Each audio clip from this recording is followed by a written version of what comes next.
I'm going with this? It's on the grand scheme of things, when you view it macroscopically like this, it just seems like some outcomes are inevitable regardless of what each individual person chooses to do. And how would you solve this conflict if you could do anything and achieve anything? I have no idea. I mean, Sure you do. I No, you do. No, don't do that. Don't well, do that. I Hang certainly, on, hang on. You listen to this show, right? yeah, sorry, Right? How long have you listened to this show for? about 9 months. Right. Have you ever heard me make the case that human conflict is resolved either through reason or through force? Yeah, Okay. So we don't want to do it through force, right? Because that's been tried for 6,000 years, right? yep. So if we could get people to be rational, and I don't mean rational in finding some ways to disagree or to get their superstitions to mesh, because that's never going to happen. I mean truly rational, evidence and reason, Socratic reasoning, philosophy, Aristotelian empiricism. If we could get people to be rational, to let go of superstitions, of history, of myth, of lies, if we could get people to be rational, this conflict would end, right? Mm-hmm. Doesn't mean there wouldn't be any disagreements in the future. Of course, scientists have disagreements. They just don't generally solve them with suicide bombings. They solve them with conferences and beatdowns through government funding. But that's a topic for another time. But it's peaceful. It's peaceful, right? So you know exactly how to solve this problem, which is to promote reason and evidence in the face of mad collectivist superstitions, right? Yeah, Do you want to do that? I would love to do that. Then why haven't you? I do. But I'm my Wait, so you're acting to change something that you consider an inevitable process of history. So that's exactly what we're in agreement then. no, we totally are. I think I can do everything I can to advocate for the same thing you're doing, like reason should trump force. But uh, I at the end of the day, I can still think that it might not be possible, even though I disagree with it and act in Of complete course. opposition to it. But if you think it might not be possible, then you're accepting that there's no inevitability. It's not possible that spring shall not follow winter.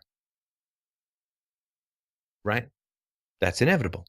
But if you're saying, I don't know that it's going to be possible, of course, then you're saying it's not inevitable. And when it's not inevitable, my friend, that means one thing and one thing only. It's up to you. It doesn't mean that you alone can solve it. But if you understand that something is important, is essential, is a preferred course of action that's not inevitable, then you are betraying your knowledge by not acting on it and working to make the good happen. Hmm. Be the inevitability you see in the world. Be the God of your own history and be the writer of your own future. Be above and beyond what is called limitations. Be bigger than all the historical abstractions that you could possibly assemble into one self-defying, soul-crushing monolith designed to paralyze you into inaction. Be bigger than all of these things. And do you know why? Do you know why be bigger than all of these things? Number one, it's really fun. Number two, it's really good for the world. And number three, it doesn't matter how small you are. You can never hide from dying. You're going to die anyway. Death, you don't get under the radar of death by being small. He's going to find you. He's going to find you. And here's the thing. If he finds you, and he will, when he finds you, when death finds you, if you're really small, you die forever. You die forever. So many people I've known, now that I'm 50, so many people I've known, their parents have died, friends have died, uncles, aunts, grandparents, leaving virtually no mark on the world. Virtually no mark on the world. I remember a friend of mine showing me home movies from when he was a kid. And there was some woman smoking away in the background. And I said, "Who's that?" I said, I don't know. I don't know. A cousin's aunt. I knew at one point, like her name's, I can't remember.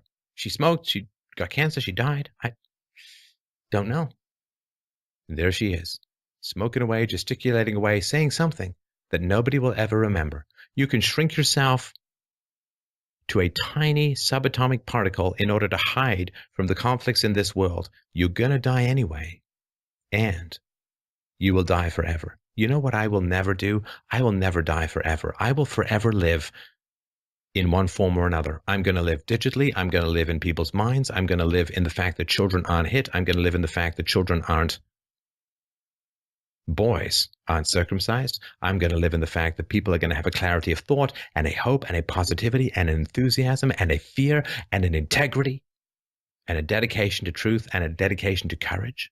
I'm going to live forever. You understand? I can't be killed. I will never, ever die. People will be watching this very speech in 500 years, in 1,000 years. And hopefully wondering what all the fuss was about. But they will be watching it. I will never die. Do you know I never shut up in the world? There are so many people who listen to what I say now. There is never a time when I'm not talking on this planet, ever. Sometimes it probably feels that way in my own household, but there's never a time when I'm silent. And so by becoming bigger than history, guess what? I become bigger than history. By becoming bigger than limitations, I achieve immortality. I will never, ever die. And of course, it's not just me. Paul McCartney will never die. People will play his music forever.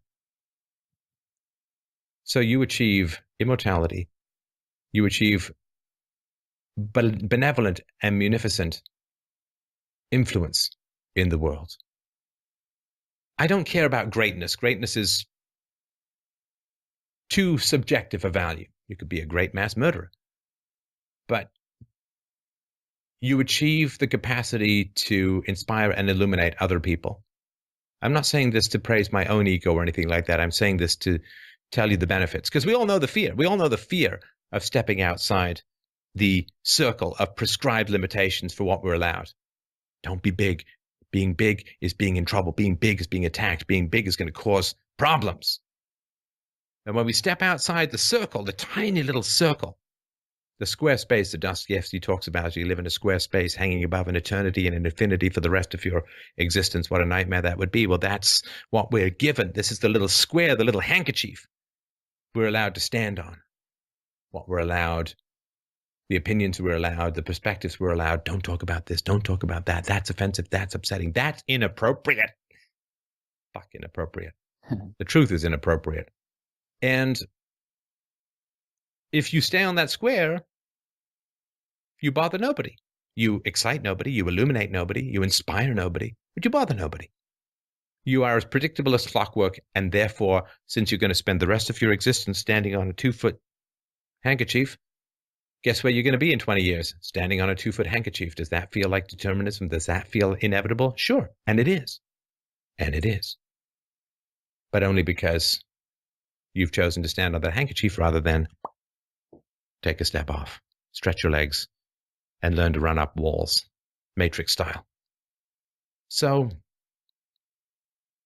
that is my recommendation to you. There is fear in outgrowing the tiny Fidel Castro-style prison boxes that are assigned to us. Be small, be hunched up, be uncomfortable, be afraid.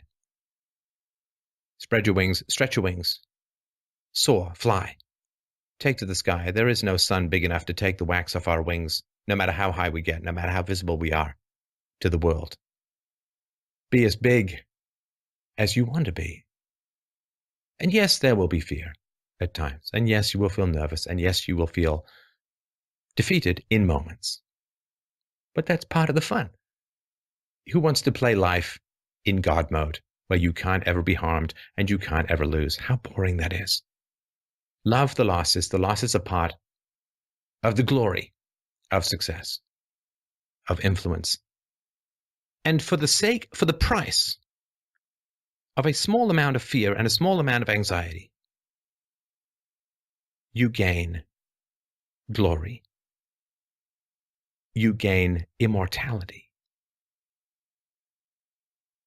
And you gain being large enough compared to mere history that other people will sashay their Michael Jackson dancing legs off that little handkerchief and join you in the divine dance. And yes, we all look mad to those who can't hear the music, but you step off the handkerchief, join the dance, and revel in the glory of being bigger than what you were given.